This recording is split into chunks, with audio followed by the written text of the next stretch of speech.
नमस्कार, मैं हूं संजय सिंह महान और आप देख रहे हैं यूपी ताजा न्यूज। आज की खबर आपके मोबाइल से जुड़ी है। जी हां, अब जब भी किसी अनजान नंबर से कॉल आएगी तो सिर्फ नंबर नहीं, कॉलर का नाम आपकी स्क्रीन पर दिखेगा, वो भी बिना किसी ऐप डाउनलोड के। ट्राई और दूरसंचार विभाग ने मिलकर मोबाइल यूजर्स के लिए एक ऐसा कदम उठाया है जिससे अब फर्जी कॉल, बैंक फ्रॉड और साइबर ठगी से बचना आसान हो जाएगा।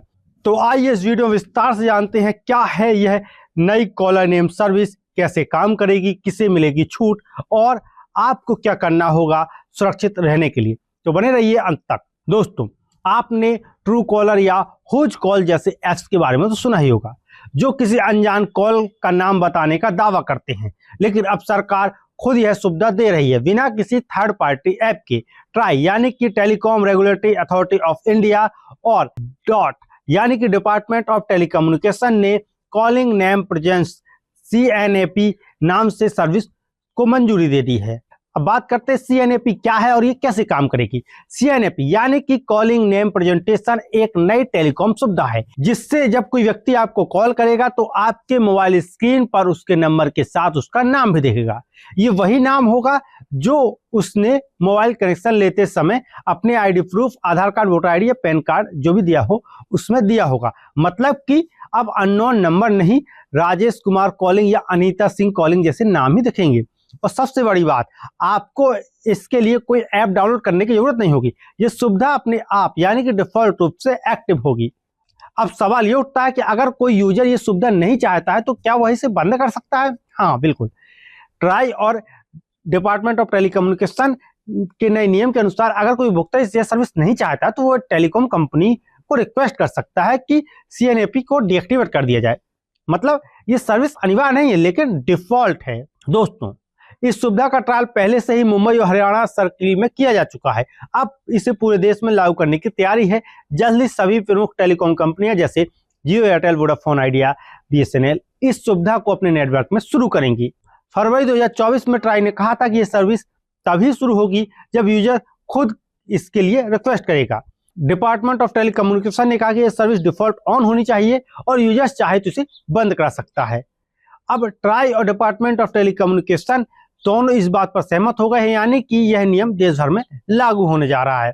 भारत में हर दिन लाखों स्पैम कॉल्स और फर्जी कॉल्स की जाती हैं। लोगों को लोन, क्रेडिट कार्ड, लॉटरी और सरकारी योजनाओं के नाम पर ठगा जाता है। कई बार तो साइबर अपराधी खुद को बैंक अधिकारी या सरकारी एजेंट बताकर लोगों को OTP, ATM पिन या खाता विवरण तक निकलवा लेते हैं। ट्राई और डिपार्टमेंट ऑफ टेलीकम्युनिकेशन का कहना है कि अगर कॉल आने से पहले कॉलर का नाम पता हो तो ऐसे फर्जी कॉल से भी सतर्क रह सकते हैं। इससे डिजिटल अरेस्ट, फाइनेंशियल स्कैम और साइबर क्राइम जैसी घटनाएं काफी हद तक कम हो जाएंगी। अब बात करते हैं कि इसमें किसी को छूट मिलेगी या नहीं। हर कॉलर का इसमें नाम नहीं दिखेगा, कुछ विशेष श्रेणियों को इसमें छूट दी गई है।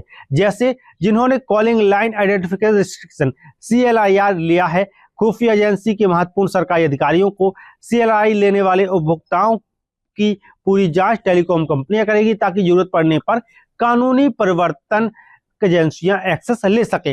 लेकिन ध्यान रहे, कॉल सेंटर, टेलीमार्केटर या बल्क कनेक्शन वाले यूजर्स इस छूट का फायदा नहीं ले सकेंगे। अब बात करते हैं कि स्पैम कॉल आखिर होती क्या है। दोस्तों, स्पैम कॉल्स यानी कि वे कॉल्स जो किसी अनजान नंबर से आपको किसी ऑफर या लोन, इनाम का झांसा देती हैं। अक्सर ये कॉल्स आपकी अनुमति के बिना की जाती हैं। ये कॉल्स उन लोगों को ज्यादा आती हैं जो इन्हें बार बार उठाते हैं और जवाब देते हैं, क्योंकि इससे स्कैमर्स को लगता है कि ये यूजर रिस्पॉन्स करता है, इसे टारगेट बनाया जा सकता है। अब सवाल ये है, ये कंपनी हमारे मोबाइल नंबर तक पहुंचती कैसे है? असल में जवाब छिपा है हमारी अपनी गलती से। जब हम किसी ऐप, वेबसाइट या सर्विस पर साइन अप करते हैं तो उसमें टर्म एंड कंडीशन भी ना पढ़े हम स्वीकार कर लेते हैं। ये कंपनी हमारा डाटा जैसे मोबाइल नंबर, ईमेल, उम्र, शौक थर्ड पार्टी को बेच देती हैं। जब कोई सोशल मीडिया अकाउंट बनाता है, कोई ऐप डाउनलोड करता है, ऑनलाइन शॉपिंग करता है या किसी वेबसाइट पर नंबर डालता है तो हमारा डाटा एडवर्टाइजमेंट कंपनियों के पास चला जाता है। अब बात करते हैं कि हमें कैसी सावधानी रखनी चाहिए। अगर आपके पास किसी अनजान नंबर से कॉल आती है तो आपको निम्न बातों का ध्यान रखना होगा। दोस्तों, सरकार का ये कदम मोबाइल यूजर्स के लिए बड़ी राहत है।